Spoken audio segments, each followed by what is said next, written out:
विवाद विनोद में मैं ऐसे विनोद आज फिर आपके सामने हाजिर हूँ। चलिए अब सीधे आज चर्चा करते हैं पूरे राष्ट्रीय स्तर पर जो एक मुद्दा विवाद का विषय बन गया है, इसे लेकर 2024 के महाभारत के पूर्व एक मिनी महाभारत की तैयारी चल रही है। वह है संघीय ढांचे पर, भारत के संघीय ढांचे पर प्रहार और कथित रूप से लोकतंत्र के रक्षार्थ विपक्ष की एक संयुक्त कवायद।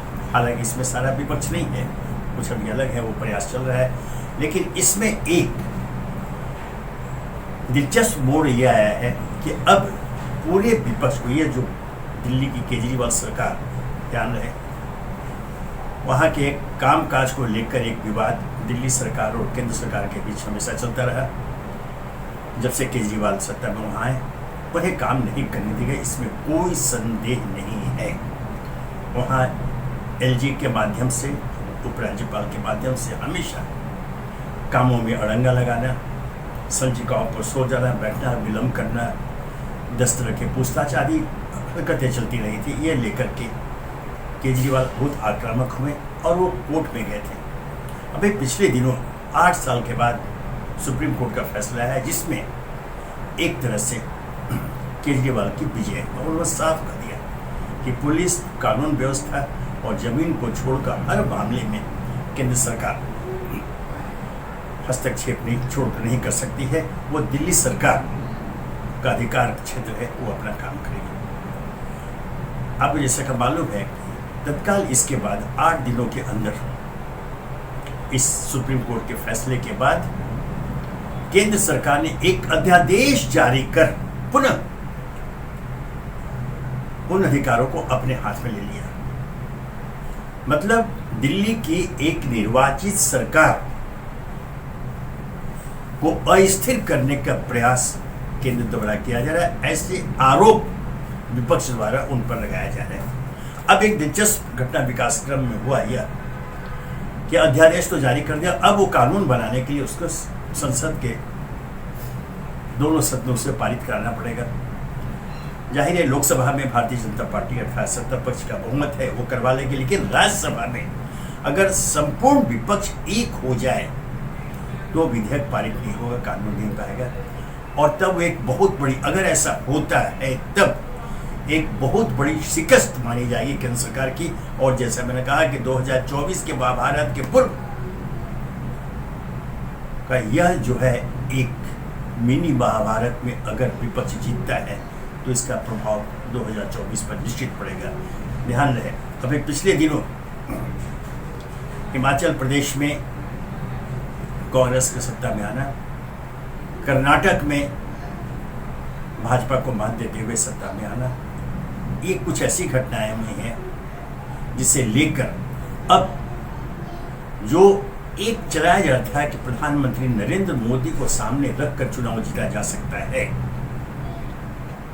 तो वो एक अब सवालों के घेरे में, कटघरे में खड़ा है। इसके पूर्व ध्यान रहे, पश्चिम बंगाल विधानसभा का चुनाव हो, वहां भी पूरी ताकत लगा दी थी भारतीय जनता पार्टी और प्रधानमंत्री नरेंद्र मोदी ने, लेकिन वहां ममता बनर्जी भारी पड़ी और वहां मोदी का नाम नहीं चल पाया। ये बहुत सारे ऐसे दृष्टांत हैं जिससे विचलित भारतीय जनता पार्टी अब इस विधेयक को, दिल्ली सरकार से संबंधित विधेयक को पारित कराने के लिए एड़ी चोटी का प्रश्न कर रही है। और इधर विपक्ष, संपूर्ण विपक्ष एकजुट होने की कवायद जुटा हुआ है। और अब इसका जिम्मा भारतीय राजनीति के चाणक्य माने जाने वाले शरद पवार को दिया गया है। निश्चय ही शरद पवार का एक अपना आभा मंडल है, उनका एक प्रभाव है, हर दल के ऊपर है। बल्कि सच्चाई तो यह है कि भारतीय जनता पार्टी के अंदर भी उनके प्रशंसक मौजूद हैं। तो अब यह जिम्मेदारी दी गई है शरद पवार को। अब ये देखना दिलचस्प होगा कि वे सफल हो पाते हैं या नहीं। फिर दोहरा दो, अगर विपक्ष यहाँ एकजुट हो जाता है तो फिर विधेयक पारित नहीं हो पाएगा। ऐसे में प्रधानमंत्री मोदी के आभा मंडल पर एक सवालिया निशान खड़े हो जाते हैं। इसीलिए अब शरद पवार ने भी कह दिया कि यह संसदीय लोकतंत्र को बचाने की कवायद है। ध्यान रखें, संसदीय लोकतंत्र को बचाने की कवायद का अर्थ यह होता है कि एक जो आरोप वर्तमान मोदी सरकार पर लगते रहते हैं कि ये धीरे धीरे लोकतंत्र का सफाया कर पूरी शासन प्रणाली को राजतंत्र के रूप में परिवर्तित करना चाहते हैं। घोषणा तो नहीं होगी, संविधान इसकी इजाजत नहीं देता, लेकिन व्यवहार के स्तर पर दैनंदिन कार्यों में अगर वह प्रवृत्ति प्रवेश कर गई तो फिर राजतंत्र ही होगा। यह एक बहुत बड़ा खतरा लोकतंत्र पर है। शायद इसीलिए शरद पवार ने टिप्पणी की कि यह संसदीय लोकतंत्र को बचाने की कवायद है, विपक्षी को एकजुट करना। इसमें अब एक दिलचस्प बात आई है मायावती, उत्तर प्रदेश की मायावती, बहुजन समाज पार्टी, उन्होंने घोषणा कर दी है कि वो सरकार के साथ है। हालांकि तत्काल जो प्रतिक्रिया आई कि मायावती का निर्णय और ये घोषणा ईडी और आईटी प्रभावित निर्णय है। सभी जानते हैं मायावती पर कई तरह के मामले हैं, जांच वांच की बातें चलती रहती है, उन्होंने अकूत संपत्ति अर्जित की है, वो कहीं न कहीं पिछले पायदान पर इस मामले में रहती है कि अगर और जिस प्रकार से ईडी और आईटी सीबीआई इन दिनों सक्रिय है, अगर उनके रडार पर मायावती आ जाती है तो उन्हें परेशानी होगी। और इसीलिए राजनीतिक समीक्षक कहते हैं कि मायावती का यह फैसला कि वो सरकार के साथ है उससे प्रभावित है। अब इसमें एक और जो सवाल खड़ा होता है वह जो भारत के संघीय ढांचे पर प्रहार का मामला आता है। लोकतंत्र को बचाने के बाद शरद पवार कर रहे हैं, लेकिन यहाँ पर जो फेडरल स्ट्रक्चर, जो संघीय ढांचा है वो भी है। हर प्रदेश में निर्वाचित सरकारें हैं, केंद्र शासित राज्यों को छोड़कर। वो निर्वाचित, जहां पर केंद्र में जो सरकार रहती है उसके विपक्ष की दलों के पास जो शासित सरकारें हैं, प्रदेश सरकारें हैं, उन्हें अस्थिर करने की कोशिश पहले भी हुई है। हर शासनकाल में ऐसा देखा गया है। इन दिनों ज्यादा हो रहा है, इसलिए चर्चा का विषय बना हुआ है। मैं इसमें एक दिलचस्प उदाहरण देना चाहूंगा। मैंने इससे कहा कि हर काल में ऐसा हुआ है, ये तो छोड़ा, इसे आगे बढ़कर इंदिरा गांधी जब प्रधानमंत्री थी तो उन्होंने एक बार यह प्रयास किया था। उन्होंने विभिन्न प्रदेशों के मुख्य सचिवों से सीधा संवाद करने की प्रणाली चल डाली, एक परंपरा शुरू की। वे सीधे प्रधानमंत्री कार्यालय से बात करते थे मुख्य सचिवों से राज्यों के।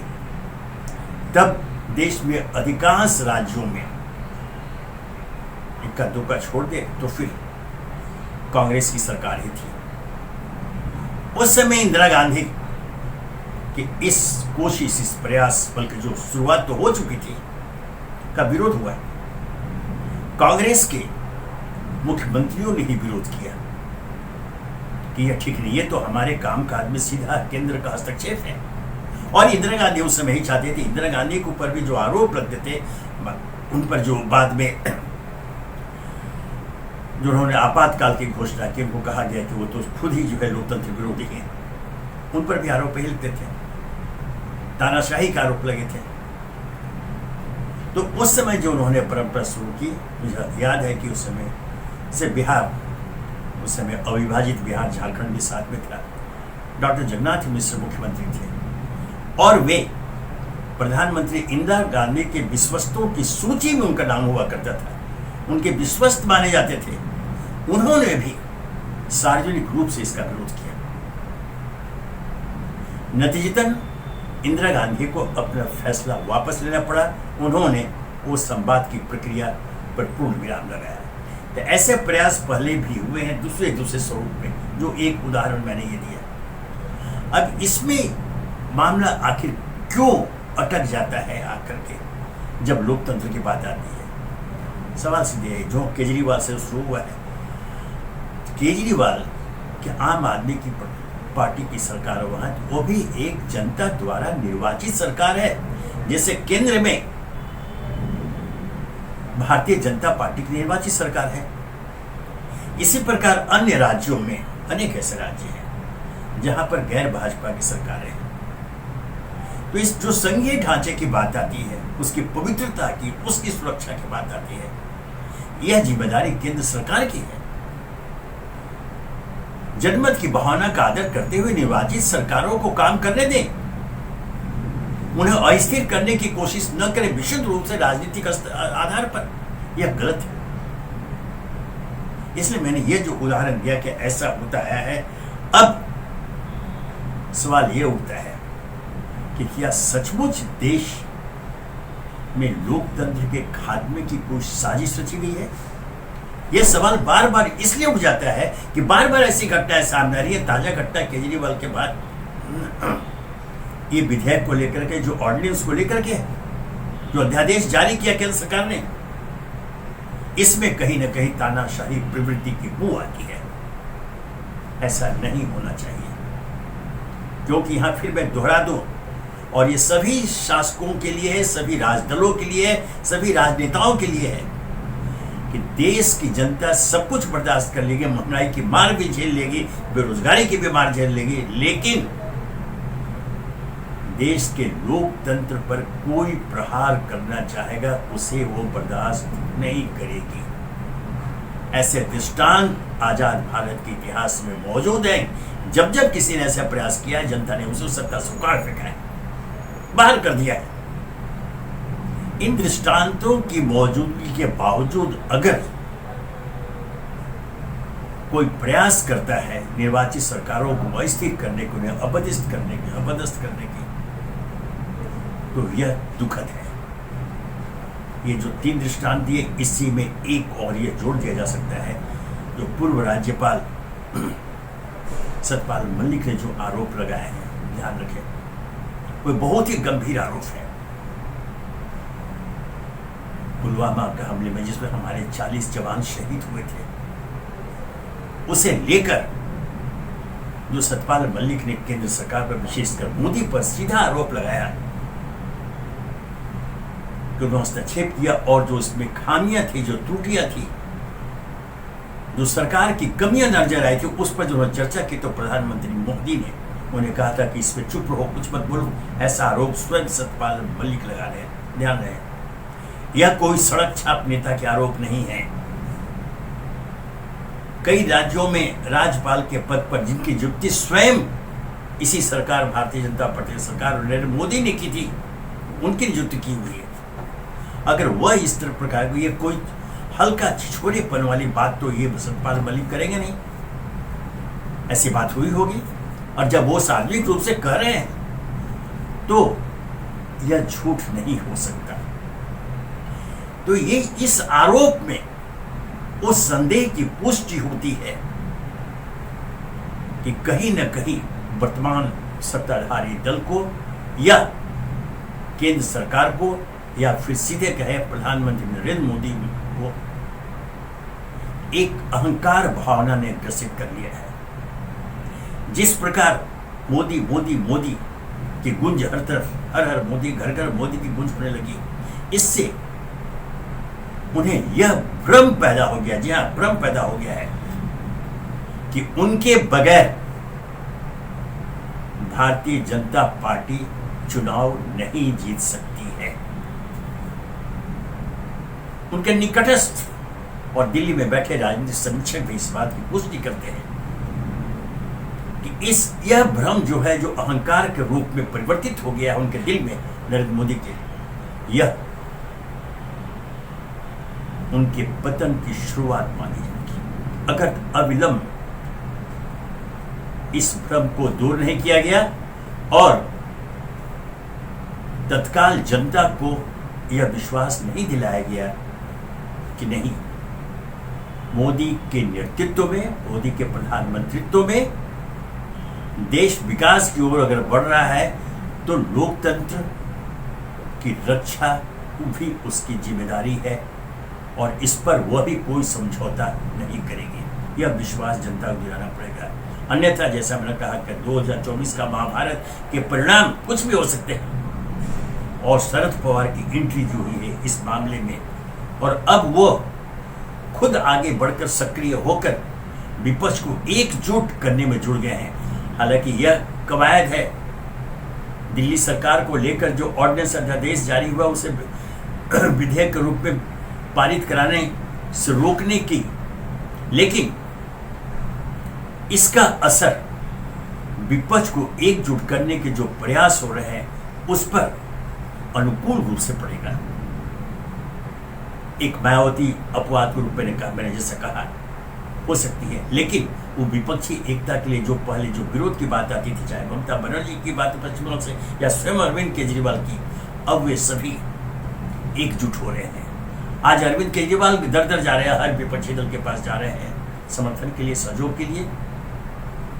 सभी करेंगे, कांग्रेस भी करेगी।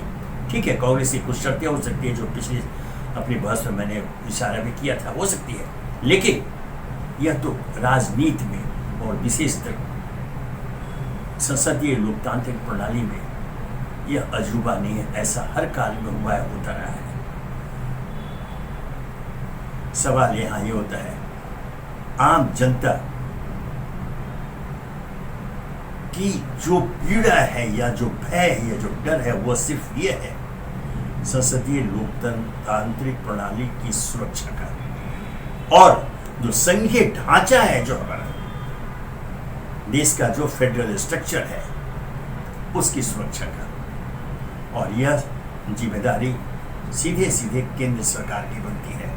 मैंने जैसे कहा भी, ध्यान है कि एक अहम का भाव सत्ताधारियों के जो दिल में आ गया है, मन में बैठ कर गया है, वह उनके पतन का कारण होगा। तत्काल अगर उसमें कोई संशोधन नहीं होता है, उस पर कोई अंकुश नहीं लगता है। मैंने ताकतवर प्रधानमंत्री के रूप में आज से तब इंदिरा गांधी की चर्चा की और एक उदाहरण देकर दिया। जब उनके राज्यों में उनकी सरकारें थी, उस समय वे सफल नहीं हुई थी अपनी एक मंशा में। वो सीधा संवाद स्थापित कर रही थी विभिन्न प्रदेश सरकारों के मुख्य सचिवों से, वहां से जानकारी लेती थी। इसे उनके मुख्यमंत्रियों ने उनके कामकाज में हस्तक्षेप माना और जो दबाव बढ़ा तो इंदिरा गांधी को अपने पैर वापस लेने पड़े थे। यह मौजूद है। ऐसे में प्रधानमंत्री नरेंद्र मोदी भी इतिहास के पन्नों को पलटे और जो एक विश्वास जनता का उनके प्रति जागृत हुआ है पूरे देश में, उसे बनाए रखने के लिए जरूरी है कि अपनी ओर से ऐसा कोई संदेश देश को न दे जिससे जनता को यह लगे कि देश का लोकतंत्र असुरक्षित हाथों में है। जिस दिन जनता के दिमाग में यह बात बैठ गई तो फिर महाभारत के परिणाम कुछ भी हो सकते हैं, कुछ भी हो सकते हैं। इस बात को सभी दल, विशेषकर भारतीय जनता पार्टी हृदयस्थ कर ले। धन्यवाद।